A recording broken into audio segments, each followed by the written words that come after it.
দক্ষিণ আন্দামান সাগর এবং দক্ষিণ পূর্ব বঙ্গোপসাগরের ঘূর্ণাবর্ত আজ মঙ্গলবার নিম্নচাপে পরিণত হবে। দক্ষিণ পূর্ব বঙ্গোপসাগরে নিম্নচাপ শক্তিশালী হবে। পশ্চিম ও উত্তর পশ্চিম দিকে এগোবে এই নিম্নচাপ। বৃহস্পতিবার ও শুক্রবার এই নিম্নচাপ গভীর নিম্নচাপে পরিণত হবে দক্ষিণ বঙ্গোপসাগরের মধ্যভাগ এবং পশ্চিম মধ্য বঙ্গোপসাগর এলাকায়। এটির অভিমুখ অন্ধ্রপ্রদেশ হলেও এটির প্রভাব ফেলতে পারে বাংলায়। মঙ্গলবার দীপাবলি থেকে ভাইফোঁটা পর্যন্ত ঝলমলে আকাশ, বৃষ্টির কোনো সম্ভাবনা নেই রাজ্যে। সকালে সামান্য কুয়াশা আর ধোঁয়াশা হতে পারে দু এক জায়গায়। মূলত পার্বত্য এবং উপকূল সংলগ্ন জেলাতে এর সম্ভাবনা বেশি। বাকি সব জেলাতেই রোদ্দুর ও ঝলমলে আকাশ। সপ্তাহের শেষে হাওয়া বদল, বাংলায় বৃষ্টির সম্ভাবনা। শুক্রবার 24 অক্টোবর থেকে হাওয়া বদল।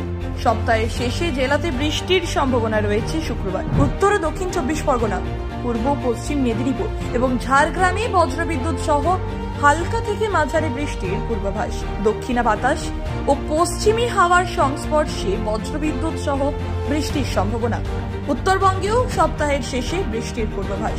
শনি ও রবিবার বৃষ্টি হবে উত্তরবঙ্গের 8 জেলাতে। মূলত মেঘলা আকাশ এবং বজ্রবিদ্যুৎ সহ হালকা থেকে মাঝারি বৃষ্টির পূর্বাভাস, সঙ্গে বজ্রপাতের আশঙ্কা। দার্জিলিং, কালিম্পং, জলপাইগুড়ি, আলিপুরদুয়ার, কোচবিহার, উত্তর ও দক্ষিণ দিনাজপুর এবং মালদহে ভারী বৃষ্টির সম্ভাবনা। দার্জিলিং ও কালিম্পংয়ের পার্বত্য এলাকায় বজ্রবিদ্যুৎ সহ হালকা থেকে মাঝারি বৃষ্টির সম্ভাবনা। শহরে হালকা থেকে মাঝারি বৃষ্টির পূর্বাভাস শনি ও রবিবার। কলকাতায় মঙ্গলবার সর্বনিম্ন তাপমাত্রা 25.1 ডিগ্রি সেলসিয়াস। বাতাসে জলীয় বাষ্পের পরিমাণ বা আপেক্ষিক আর্দ্রতা 46 থেকে 92%। আগামী 24 ঘন্টায় শহরের তাপমাত্রা থাকবে 26 ডিগ্রি থেকে 34 ডিগ্রি সেলসিয়াসের মধ্যে।